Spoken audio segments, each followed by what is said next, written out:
Bonjour, Monsieur Kémy Séba. Bonjour à vous. Soyez les bienvenus sur notre plateau. Vous êtes le président de l'ONG Urgence panafricaniste. Vous êtes idéologue et militant pour la lutte d'autodétermination des peuples africains. Vous êtes suivi par des millions d'Africains de par le monde. Vous êtes par ailleurs le conseiller spécial du président du Niger, le général Abdourahmane Tiani. Vous avez annoncé votre volonté de se présenter à la présidentielle de 2026 au Bénin. Donc, pour commencer, qu'est-ce qui motive cet engagement? Alors déjà, je vous remercie pour votre invitation. Et il est important toujours de préciser le contexte d'où nous partons pour comprendre exactement là où nous nous situons et là où nous allons. Il se trouve que nous menons depuis 25 ans. 25 ans, c'est une longue durée. Ce combat pour l'autodétermination de nos populations, pour la protection de nos populations, pour la justice sociale, contre la globalisation néolibérale, contre la déstabilisation de nos États, contre la négrophobie systémique.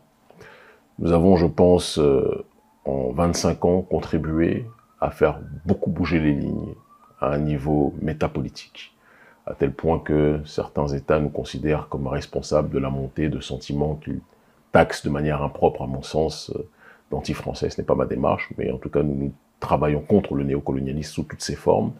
Et certains nous rendent responsables de la baisse d'influence de ce néocolonialisme-là. Et nous ne sommes qu'au début parce que nous comptons aller le plus loin possible dans ce cadre-là. Il se trouve que il arrive un moment lorsque vous êtes dans la société civile où quels que soient les exploits, quelles que soient les actions menées, quel que soit le travail politique de fond effectué, vous arrivez à un plafond de verre parce qu'il y a un moment où vous devez, dans le cadre de vos activités, passer la main de la société civile aux institutionnels. Et si les institutionnels ne font pas le travail qui est le leur, pour justement prendre le relais du travail que vous avez réussi à effectuer au sein de la société civile avec votre organisation, il arrive un moment où un sujet qui a été activé, exposé et secoué sur la place publique ne peut pas connaître sa véritable transformation parce que les forces institutionnelles demeurent, in fine, quoi qu'on en dise, des entités qui décident de comment tel ou tel sujet politique ou sociétaux doivent être traités et changés ou pas. Je prends un exemple très simple, c'est la question du franc CFA. Même si c'est une question parmi tant d'autres, mais tout le monde sait que c'est un de nos combats de fond. On a bougé de manière historique au XXIe siècle, à travers une mobilisation transnationale, simultanée dans plusieurs pays, que l'ONG Urgence panafricaniste a effectuée en fondant, en initiant le front anticolonialiste français en Afrique, le front anti-CFA. Et on a réussi à remettre au goût du jour une question qui auparavant était incarcérée entre les mains d'une petite poche de l'intelligentsia africaine et qui avait parfois une attitude très pédante vis-à-vis de la masse. On a rendu, dans cette dimension gramscienne, intelligible la question de la souveraineté monétaire pour des millions de gens. Nous nous sommes battus pour cela et les présidents devaient prendre le relais. Ils ne l'ont pas pris. Et des exemples comme la question du franc CFA, sur laquelle nous militons, ce sont des exemples, il y a des exemples multiples sur les questions de justice sociale, sur les questions d'écart de richesse spectaculaires dans nos pays, où on dit parfois que nos pays connaissent une croissance, on reviendra peut-être sur ces questions par la suite, mais c'est une croissance artificielle qui ne profite en réalité qu'à une minorité. On nous fait croire par exemple dans mon pays le Bénin, et c'est le même exemple qui est effectué en Côte d'Ivoire, et ça c'est l'agrégé en économie, l'un de nos conseillers sur les questions économiques, le professeur Mamadou Koulibaly, ancien président de l'Assemblée nationale, qui le précise et qui le montre très bien. Il y a eu, soi-disant, des données qui ont été rendues publiques présentant une croissance économique exponentielle de mon pays, par exemple le Bénin. Sauf que ceux qui étudient, et c'est ce que nous rappelle le professeur Mamadou Koulibaly, la situation, savent que ce PIB n'est pas en adéquation avec aujourd'hui véritablement la richesse, au sens individuel du terme, de nos citoyens, de nos populations. Pourquoi? Qu'est-ce qui s'est passé? Il y a eu ce que l'on appelle une manipulation statistique par le biais de ce que l'on appelle le rebasage. Qu'est-ce que le rebasage? C'est incorporer des données liées à des métiers dits informels qu'on ne peut pas quantifier, qu'on ne peut pas mesurer, d'accord? Rajouter cela pour gonfler quelque part le taux de croissance du produit intérieur brut, pour attirer les investissements, d'accord, des institutions internationales et bien évidemment surtout aussi des entreprises et des États occidentaux, de telle sorte qu'on ait l'impression que tel pays ou tel pays est un bon élève en réalité sur le terrain économique. Normalement, dans des pays comme ceux-ci, s'il y a une augmentation du PIB aussi spectaculaire, chaque individu, chaque citoyen, ou en tout cas la population dans son ensemble, devrait avoir une amélioration de ses conditions de vie extrêmes. Or, il y a un appauvrissement spectaculaire d'une majorité de la population. On parle de plus de 60% de la population qui n'a pas accès à l'électricité dans nos pays. On nous met en avant le fait que il y a une construction massive de routes, d'infrastructures, mais si ces infrastructures ne servent pas à créer de la richesse réellement pour la population, de quoi s'agit-il? Si ces infrastructures ne servent pas à ce que la population puisse se nourrir et puisse se détacher justement de ce problème de pauvreté et de faim qui est globalisé dans nos pays, à quoi cela sert-il? Le Bénin réel, mon pays, ce n'est pas le Sofitel. Contrairement à la propagande que nos dirigeants essayent de faire croire en invitant quelques influenceurs où on va faire la promotion, la publicité dans les grands hôtels de notre pays, mais la majorité de la population crève, vit dans des situations extrêmement difficiles. Et je ne peux pas être dans une démarche de lutter contre le néocolonialisme, contre l'injustice sociale, sans me préoccuper de fond en comble de ces réalités. C'est la situation qui nous a poussés, de manière générale, à rentrer sur ce processus institutionnel. De l'Afrique à l'Europe, aux Antilles, aux Amériques, vous êtes présent dans la scène et connu dans la scène politique depuis plus de 20 ans. Est-ce que cette volonté de se présenter à la présidentielle était un projet de longue date ou bien une nécessité de l'ère? Je pense que c'est venu graduellement. Et comme je le disais dans mon propos introductif, le fait que je sente que les efforts que nous effectuons à l'échelle de la société civile n'étaient pas suffisamment pris en considération par les puissances décisionnaires, nous a poussé à nous dire que si on attend que ceux qui doivent faire en haut le fassent, on risque d'attendre longtemps. Et l'adage de notre ONG, Urgence panafricaniste, c'est ce que les élites africaines ne font pas pour le peuple devra le faire lui-même. Eh bien, c'est dans cette réalité-là, dans cette logique de transformation, osons inventer l'avenir, comme le disait le président Thomas Sankara, il est important que nous nous préoccupions de comment rendre nos décisions et nos actions encore plus efficientes à un niveau supérieur. Vous avez déclaré votre candidature. En cas de blocus, comment compteriez-vous vous y prendre? Et ceux qui nous connaissent stratégiquement savent que nous sommes très loin d'être naïfs et que cette annonce est un processus là aussi d'ingénierie sociale pour propager une idée, pour propager un message. Nous sommes des guerriers idéologiques. Nous sommes de l'école gramscienne sur cet aspect-là en tout cas. Et notre objectif est d'imposer dans le débat politique béninois un autre point de vue que le point de vue tyrannique qui est aujourd'hui opéré au sein de notre pays. Aujourd'hui, si vous n'êtes pas dans la dimension, dans l'école du président Patrice Talon, l'école politique du président Patrice Talon, vous êtes soit en prison, soit en exil. Aucune autre voix dissonante aujourd'hui n'est tolérée. C'est important qu'on le dise. La plupart des opposants sont persécutés, pour ne pas dire la quasi-totalité des opposants réels le sont. Nous avons déclaré qu'il y a plusieurs options. La première, même si nous sommes très loin d'être naïfs, et nous savons que pertinemment il y a bon nombre de nos partisans au sein de la section jeunesse du Parti démocrate du président Yahi Boni, d'accord, l'ancien président Yahi Boni. Nous savons que nous avons beaucoup de partisans en son sein, mais nous savons aussi qu'à l'intérieur du bureau national du parti, il y a énormément de gens qui sont des tenants de la France-Afrique. C'est connu de tous, et ça nous a d'ailleurs été reproché lorsqu'on a tendu la main à ce parti. Mais si on ne le faisait pas, certains auraient dit qu'on n'aurait pas émis cette possibilité d'aller dans ce cadre électoral, quel que soit ce que nous en pensions intérieurement. Donc il fallait pour la forme, en tout cas, que nous le fassions. Et après, nous laissons témoin la population par rapport à la démarche qui est la nôtre. La deuxième option, c'est créer une coalition beaucoup plus élargie, des forces d'opposition réelles, d'accord, qui sont exclues du jeu politique, parce qu'on est dans un pays aujourd'hui où le président Patrice Talon a créé, et son système, son oligarchie, a créé un code électoral qui sélectionne les opposants qui peuvent concourir au jeu politique. En gros, c'est comme si vous avez un adversaire qui sélectionne ceux avec qui il veut combattre, et les plus dangereux de ses adversaires, il ne leur permet même pas de monter sur le ring de boxe. On est dans un jeu truqué, de A à Z. Il y a les partis qui sont validés par le président Patrice Talon, qui sont ses partis, d'accord, puisqu'il exige maintenant que vous soyez porté par un parti pour aller aux élections, alors que lui n'a pas eu cette règle qui lui a été imposée quand il est allé au processus électoral présidentiel en 2016, c'est important qu'on le dise, tout comme le président auparavant Yahya Boni et les autres, on ne leur a pas imposé cette réalité-là, mais lui, il l'impose parce qu'il verrouille le jeu. Il ne veut pas, à cause des investissements et de contrats juteux financiers qu'il a et qu'il est en train de passer aujourd'hui et qu'il a passé, il ne veut pas que le butin lui échappe.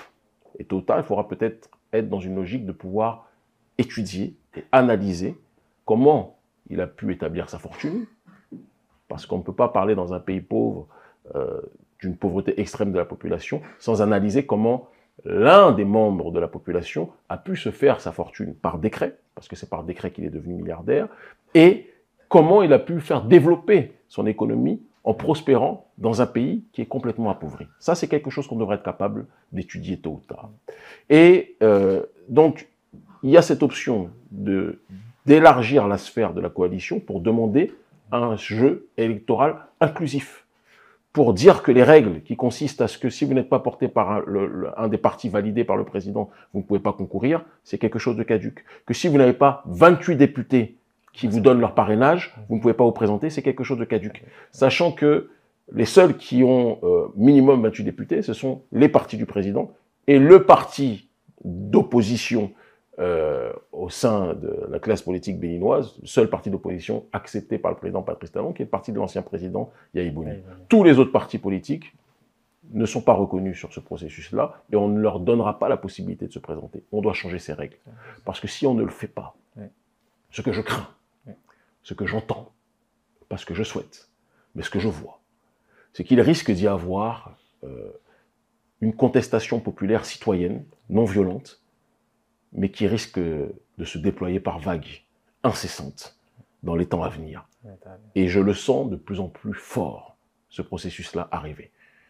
Et je pense que la raison voudrait que la classe politique, dans toutes ses composantes, dans tous ses antagonismes, puisse s'asseoir, échanger, discuter et voir comment on peut réformer le jeu politique. Je suis un gardien silencieux d'un processus souverainiste. J'ai un problème avec l'incapacité de donner la possibilité à tout le monde de pouvoir s'exprimer. Ça, c'est un. J'ai un problème avec l'injustice sociale généralisée. Ça, c'est deux. Et j'ai un problème avec le manque ou le kidnapping de la souveraineté. Ça, c'est trois.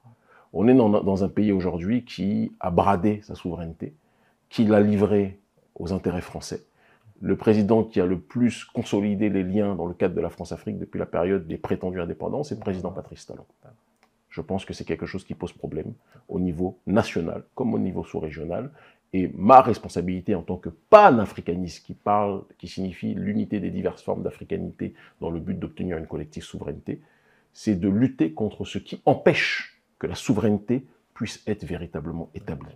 Ce que je veux, ce n'est pas priver les riches de leurs gains ou de leurs richesses. Ce que je veux, c'est une répartition des richesses beaucoup plus juste. Et je veux que l'on puisse être dans un processus de souveraineté avéré. C'est notre obsession, c'est notre projet. Et ce qui est intéressant, c'est que dans certains pays, on nous considère comme des combattants de la liberté, mais les gouvernements africains qui sont systématiquement liés à la France me considèrent comme un semeur de troubles, me considèrent comme un déstabilisateur d'État. Je ne suis pas un déstabilisateur d'État. Par contre, je suis un déstabilisateur fondamental du système néocolonial, et ça, c'est quelque chose de clair. Et si certains travaillent avec le système colonial et m'en veulent de vouloir déstabiliser ce système, c'est que sans doute, ils ont beaucoup de choses à se reprocher en ce qui concerne ces réalités. Donc justement, parlant du néocolonialisme, l'armée française est chassée de partout. Vous avez beaucoup contribué pour que cela soit une réalité. Et dernièrement, le président nigérien a déclaré lors d'une interview que la France a tenté de déstabiliser son pays. Quel est votre avis sur ce sujet? Je vais être très clair. Et vous savez, c'est d'ailleurs une des raisons pour lesquelles, parce que la stratégie du président Patrice Talon, comme je le disais tout à l'heure, c'est de tout faire pour nettoyer l'espace politique béninois de ses adversaires politiques les plus coriaces. Donc il fait tout, soit pour les mettre en prison, il leur invente des histoires de drogue, alors que bon, je veux dire que lui-même et sa famille, en ce qui concerne les questions de drogue, il y a beaucoup de choses qui pourraient être dites, mais ce sera un autre sujet. Et il l'a fait avec Sébastien Djavon notamment. Et il est aussi bon pour coller des affaires. dérangeantes ou créer des affaires de toutes pièces vis-à-vis de personnes qui leur posent des problèmes de fond. Lorsqu'il y a eu la crise entre le Bénin et le Niger, cette crise, il faut comprendre d'où elle part. Nous avons contribué à faire partir l'armée française, que nous considérons comme plus que jamais une armée néocoloniale, qui n'a rien réglé, mais qui a contribué à empirer les choses. Il est important qu'on dise qu'il n'y aurait pas de crise au Sahel s'il n'y avait pas eu d'abord la guerre civile algérienne et la naissance de ces groupes dits takfiri pour certains ou djihadistes, l'assassinat de Kadhafi, voulu par la France et les États-Unis, opéré, perpétré, commandité par ces derniers, qui a contribué complètement donc à déstabiliser le Sahel.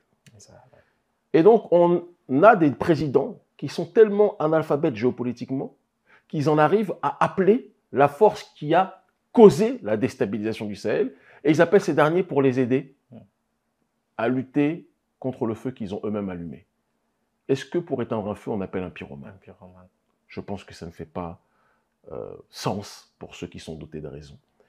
Et donc, lorsque nous avons contribué avec les populations du Niger et les mouvements panafricanistes, principalement, entre autres, mais pas que, il y avait beaucoup d'autres structures à l'échelle globale, internationale, mais l'ONG Agence panafricaniste a joué plus que jamais son rôle, l'armée française a été chassée. Lorsqu'elle a été chassée, elle a redéfini une nouvelle stratégie, et le journaliste Thomas Dietrich, français, journaliste français Thomas Dietrich en parle très bien, il a redéfini une nouvelle stratégie de campement fantôme, de stratégie fantôme. S'installer dans certains pays africains sans désormais dire que c'était des opérations au sol que l'armée française effectuait, simplement présenter les militaires français comme des instructeurs. Parce que si on sait, la population sait que l'armée française est toujours présente explicitement, alors que l'armée française est mal vue par l'opinion publique africaine, dans toute la région, d'accord, dans la plupart des pays d'Afrique francophone, cela risque de créer des troubles. Et donc le président Patrice Talon, qui est en train de sceller des accords records dans le cadre du système néocolonial avec la France, a accepté la présence de l'armée française, qui venait d'être chassée du Niger. Il est important de dire que les généraux de l'armée française, notamment le général Lecointre et d'autres, ont dit qu'ils feront tout pour récupérer. Et pour déstabiliser le nouveau régime du Niger. Donc vous avez deux pays voisins. Un pays voisin, un gouvernement, le gouvernement du Niger, chasse l'armée néocoloniale française. L'armée néocoloniale française va se resituer, en partie, parce qu'il n'y a pas que dans mon pays, mais va se resituer, malheureusement, au Bénin. Pas par volonté des Béninois, pas par volonté de l'armée souverainiste béninoise, qui est une armée extrêmement courageuse et digne, mais par la volonté du gouvernement néocolonial béninois, d'accord, et de ces corrompus qui siègent en son sein. L'armée du Niger dit que si ça va dans ce cadre-là, même si nous voulons l'unité de tous les Africains, mais on ne peut pas laisser, malheureusement, notre frontière ouverte quand notre pays frère voisin, le gouvernement frère voisin, accepte d'abriter une armée néocoloniale qui a juré qu'elle nous déstabilisera. C'est aussi simple que ça. Le journaliste Thomas Dietrich a parlé de coopérants militaires, d'agents de la DGSE qui sont là, et de militaires français qui opèrent au sol. Quand on parle de coopérants militaires, il faut bien réfléchir à de quoi il s'agit. Moi, lorsque j'étais au Niger, on m'a parlé de certaines entités, d'accord, que ce soit des mercenaires ou autres, qui sont engagés par l'armée française pour agir. Je n'ai fait que dire les éléments dont j'ai eu connaissance.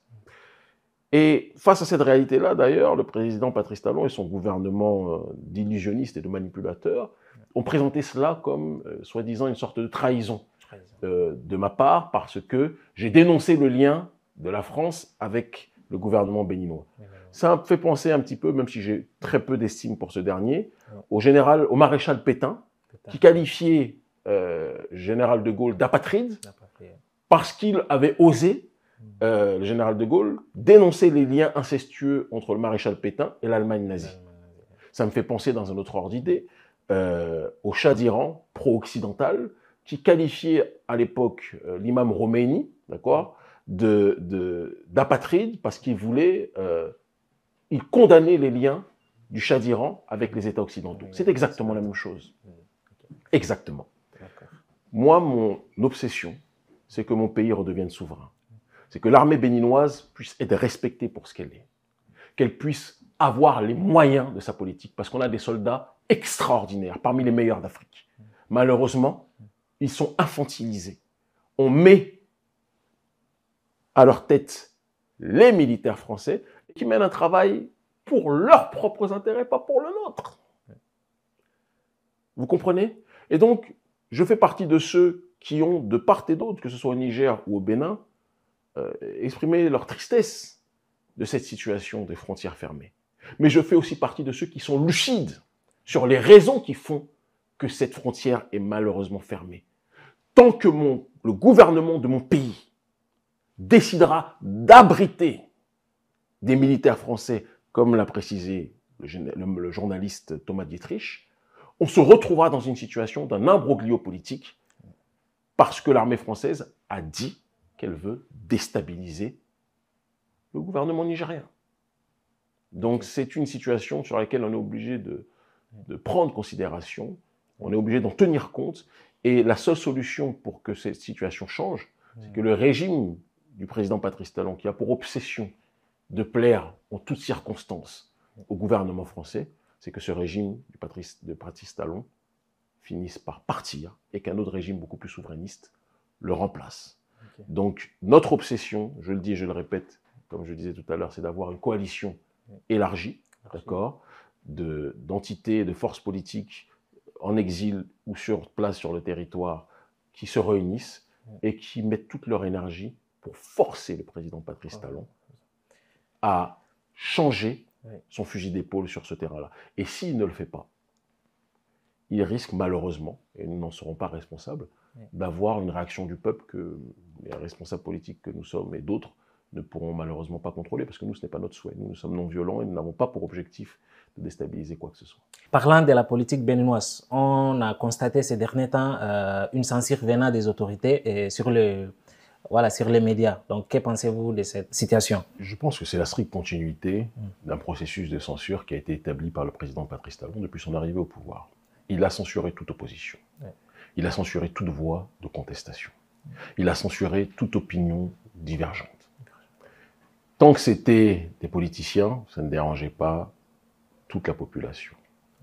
Ça a commencé après par être la fermeture de médias. Golf TV, Africa, qui est un média dans lequel j'étais journaliste politique, et chroniqueur, a été fermé.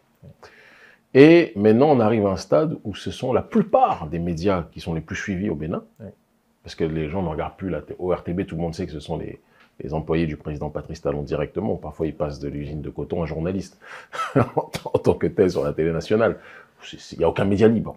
C'est plus un média d'État, c'est un média du clan Talon. Comme ça se passe malheureusement trop de fois dans nos pays. Lorsqu'un président arrive au pouvoir, c'est comme ça que ça se déroule.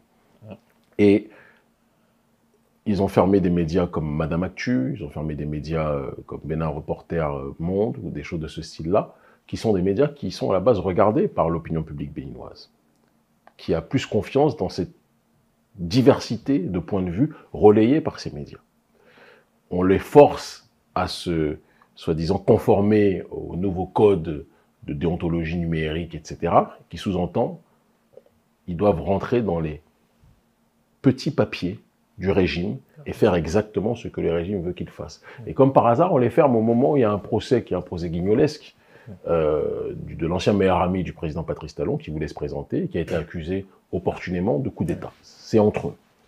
Mais il y a une réalité qui est factuelle, c'est que le président Patrice Talon ne voulait pas qu'on parle de ce coup d'État. Il ne voulait pas qu'on parle de cette situation-là parce que si le peuple découvre ce qu'il en est, il comprendra que ce n'était peut-être pas un coup d'État, mais que peut-être son meilleur ami voyait lui-même, comme la plupart des gens qui sont autour du président Patrice Talon et qui ont fini par le quitter, parce que c'est aussi ce qui s'est passé, c'est aussi la réalité, que Olivier Boko voulait apparemment changer le code électoral lui aussi et s'apprêter à mobiliser des gens pour le faire. Et le président Patrice Talon, ayant appris cette réalité, quand on veut tuer son chien, on l'accuse d'avoir la rage, il a décidé de présenter ça, de maquiller ça en coup d'État pour clore le débat, parce qu'il ne veut pas qu'il y ait une réforme du code électoral. Et dans le même temps, ces mêmes médias faisaient partie de ceux qui relayaient l'opinion aussi bien de nos partisans que de nos détracteurs. C'est important qu'on le dise. Mais le président Patrice Talon n'aime quand il n'y a que les détracteurs de ses opposants. Il n'aime pas quand on entend aussi les partisans de ces derniers. Donc, pour moi, il n'y a rien de surprenant. Et je pense qu'il faut que les Béninois, dans leur ensemble, finissent par se poser la question, pendant combien de temps vont-ils accepter d'être traités comme des biens meubles que l'on peut censurer, que l'on peut maltraiter, que l'on peut usiter comme des préservatifs usagés éternellement? Parlant des relations avec le Niger avec le Mali et le Burkina, dans le cadre de l'AES, ont instauré une force unifiée de 5000 hommes et ont mis en circulation un passeport commun. Donc, si vous êtes élu président en avril 2026, soutiendrez-vous l'idée d'intégrer cette confédération? Il est vital, à mon sens, que le panafricanisme se matérialise. Et pour que ça se matérialise, c'est qu'on doit transcender la logique des micro-États qui a été décidée par la puissance coloniale, par les puissances coloniales, lors de la conférence de Berlin en 1884 et 1885. Quand vous voyez l'Union européenne, eux-mêmes ont compris, mais c'est une Union européenne qui n'est pas celle des peuples, mais une Union européenne de l'oligarchie néolibérale, convenons-en, mais ils ont compris que s'ils ne s'unissaient pas, ils ne pourraient pas tenir dans ce concert des nations. Les États-Unis d'Amérique, comme leur nom l'indique, ils ont compris qu'ils étaient obligés de s'unir pour avancer. Les Émirats arabes unis, ils ont compris que si ces Émirats ne s'unissaient pas, ils ne pourraient pas peser. Quand vous voyez la Chine, c'est une addition d'anciennes provinces, en réalité. Quand vous voyez la Russie aujourd'hui, qui est un État gigantesque, c'est une addition de plusieurs populations et d'anciens, plusieurs royaumes, en réalité. C'est important qu'on puisse dire ces éléments-là, sinon on ne pourra pas comprendre la chose. L'Inde, c'est une addition de plusieurs États. Donc nous sommes obligés en Afrique d'aller, qu'on le veuille ou pas, par cette voie. Malheureusement, l'Occident a toujours compris cette nécessité de diviser pour régner, en graissant la patte de certaines entités, en les poussant pour agir tels des roitelets, qui empêchent la fondamentale transnationale unité des peuples, pour ne s'occuper que d'un petit précaré qui donne accès à des facilités pour les nations occidentales. Je pense que si on ne va pas dans cette perception-là, on ne pourra pas comprendre dans quelle direction nous allons. Donc, moi, mon objectif, sans avoir besoin de trop en dire, c'est que nous nous approchions de l'État fédéral. Et ça passera par plusieurs processus. Et il est évident que l'Alliance des États du Sahel est un exemple de panafricanisme du peuple. Ça ne veut pas dire que tout est parfait. Il y a beaucoup de choses qui doivent être améliorées. Et on doit avoir le courage de le dire aussi, d'accord? Mais c'est une grande source d'espérance pour des millions et des millions et des millions d'Africains. Partout où je vais dans le monde, c'est le retour que j'ai. Et je pense que le Bénin, s'il accède à sa souveraineté réelle, à sa véritable indépendance, s'il coupe les liens avec la puissance néocoloniale que nous connaissons, peut devenir une pièce maîtresse dans ce jeu géopolitique qui bénéficiera au peuple d'Afrique et qui bénéficiera évidemment à l'AES. À l'AES. Donc vous avez parlé du panafricanisme populaire. Donc vous faites partie de cette lignée panafricaniste garvéiste. Oui, on peut le dire très clairement. Exactement. Donc pensez-vous que l'AES pourrait être un point d'ancrage pour ces panafricanismes-là, le panafricanisme populaire? Je pense qu'il faut qu'on puisse regarder les choses de manière même beaucoup plus large.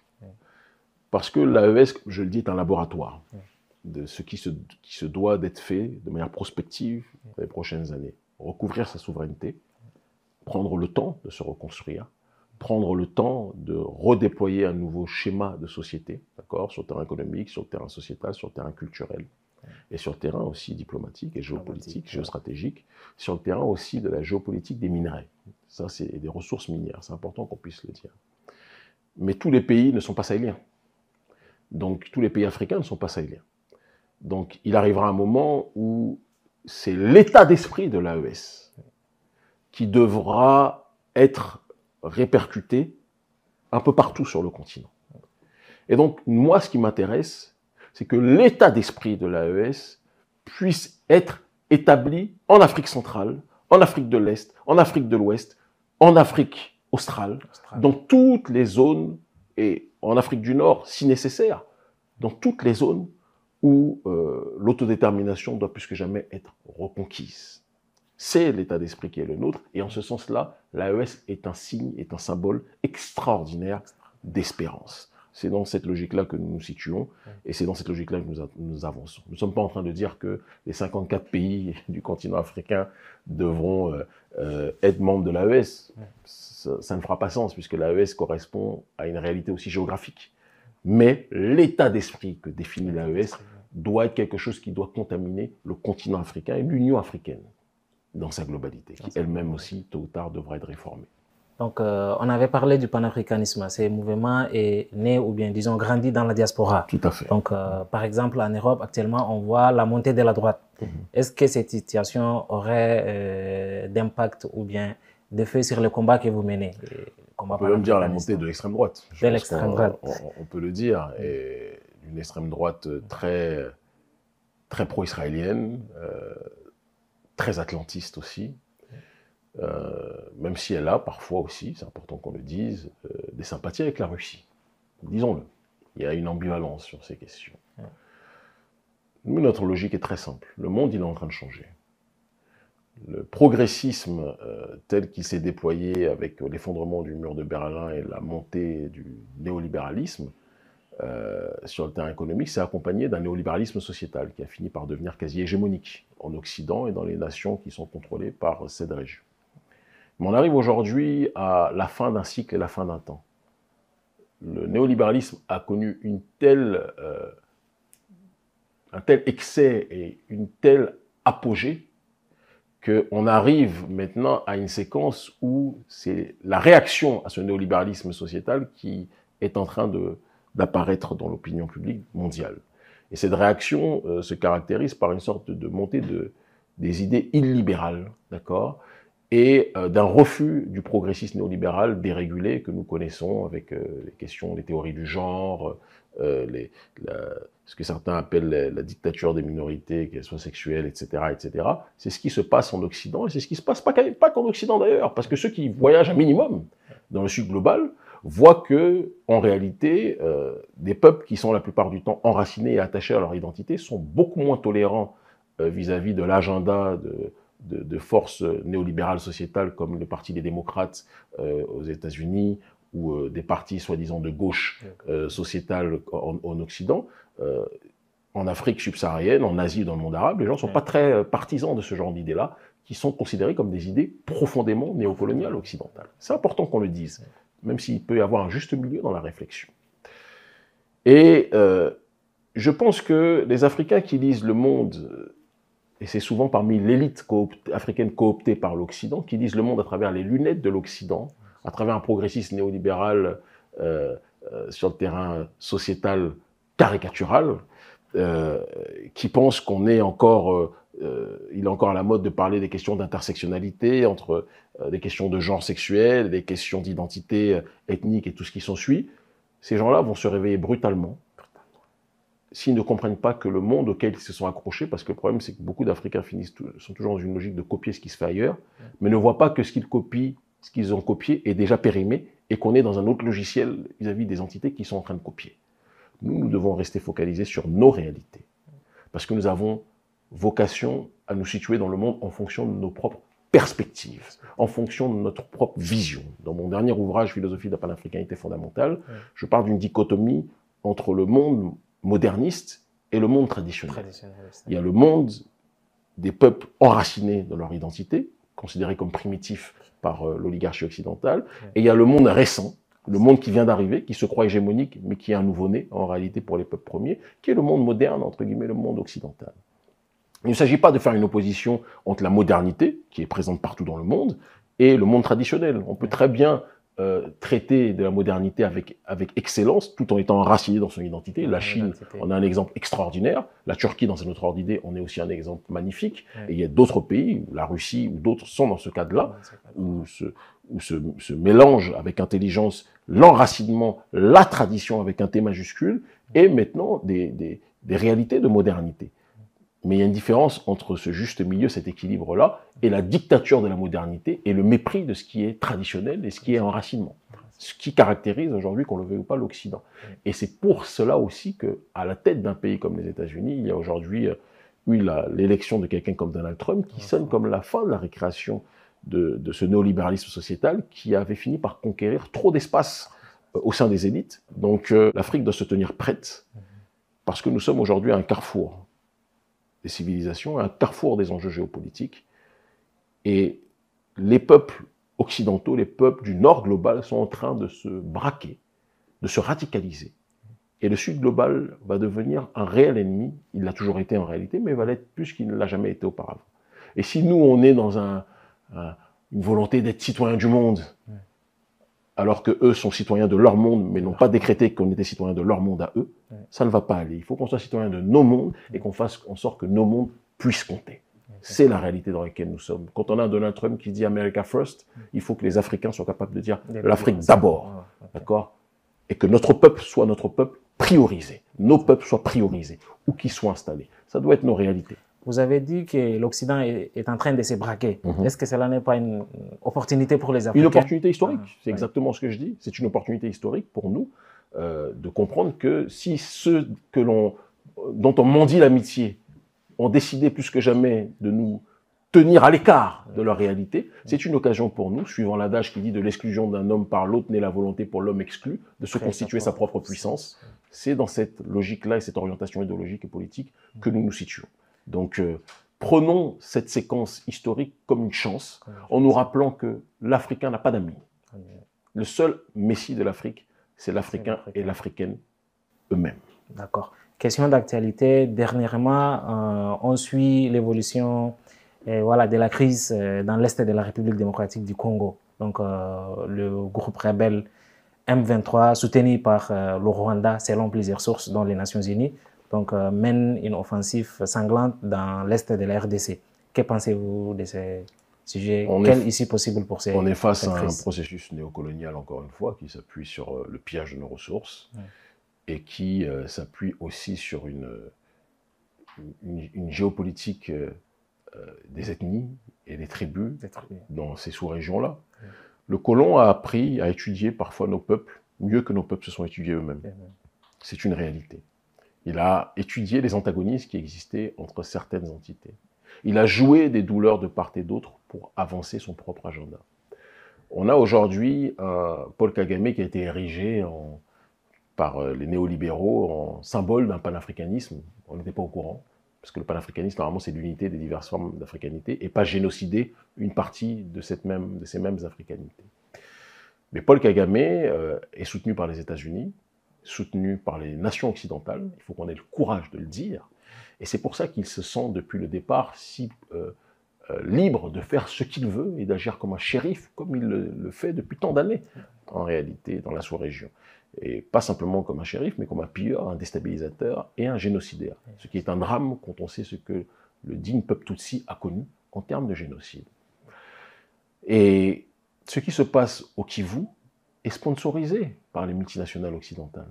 Et c'est pour ça qu'il y a eu l'opération Lumumba au Congo récemment, où une jeunesse congolaise patriotique et digne a décidé de prendre ses responsabilités, parce qu'elle ne pouvait pas accepter de voir des chancelleries faire comme si de rien n'était, alors qu'elles sont celles qui back-up les activités de Paul Kagame, qui lui-même back-up avec ses soldats rwandais le M23, qui sont en train de déstabiliser la RDC. Alors, dire cela ne permettra et n'autorisera, en ce qui me concerne, jamais le sentiment qui consiste à essentialiser cette question en disant que c'est un problème de tous les Tutsis et qu'il faut faire la guerre à tous les Tutsis. Kagame n'est pas tous les Tutsis. Je connais d'innombrables Tutsis qui sont contre Paul Kagame. Je connais d'innombrables Tutsis qui dénoncent ce qui se passe en RDC. Mais Kagame est un problème géopolitique majeur pour l'Afrique aujourd'hui. Et si on ne prend pas en considération cela, on va reculer de 30 ans sur un certain nombre d'enjeux. Et je pense qu'il faut qu'on ait le courage de le dire avec la plus grande simplicité. Et cela n'exonère pas non plus la classe politique congolaise corrompue, qui est à la tête du Congo aujourd'hui, qui est beaucoup plus dans la fastuosité du pouvoir, dans les simplicités de déplacement et de voyage que confère leur rôle, que dans la gestion d'un état de guerre. Moi, je suis au Niger, je voyage dans l'AES, je sais ce que sont les pays en guerre. Ce n'est pas la sensation que j'ai quand quand je vois la classe politique de Kinshasa. Et dire cela ne signifie pas que j'ai quelque chose de personnel contre eux, mais ça ne va pas. Et on ne peut pas aimer des gens sans leur dire la vérité. Ils sont co-responsables, eux, et évidemment ceux qui les ont précédés, de cette situation qui existe aujourd'hui. Donc le problème du M23 est un problème de néocolonialité et de pillage de nos ressources. Et Kagame n'est qu'un proxy d'intérêt qui le dépasse de très loin en réalité, ce qui n'exonère pas de ses responsabilités. Et nous devons le condamner avec la plus grande force, lui, son clan, d'accord, et les nations occidentales qui le soutiennent derrière, officieusement, et nous devons aussi condamner l'inaction, le côté inopérant de la classe politique congolaise qui ne prend pas ses responsabilités. Voilà. Ok, Kémy Seba, un dernier mot. Ce que je dirais, c'est que ce que les élites africaines ne font pas pour le peuple doit le faire lui-même. Et donc 2025 va être une année agitée à l'échelle internationale pour le peuple africain. Parce que, en tout cas, nous allons tout faire pour faire bouger des lignes, puisque les forces institutionnelles ne font pas le travail qui est le leur. Nous allons réactiver la question, c'est ce que j'ai commencé à faire, du franc CFA, plus que jamais. Ça, c'est à l'échelle globale et internationale.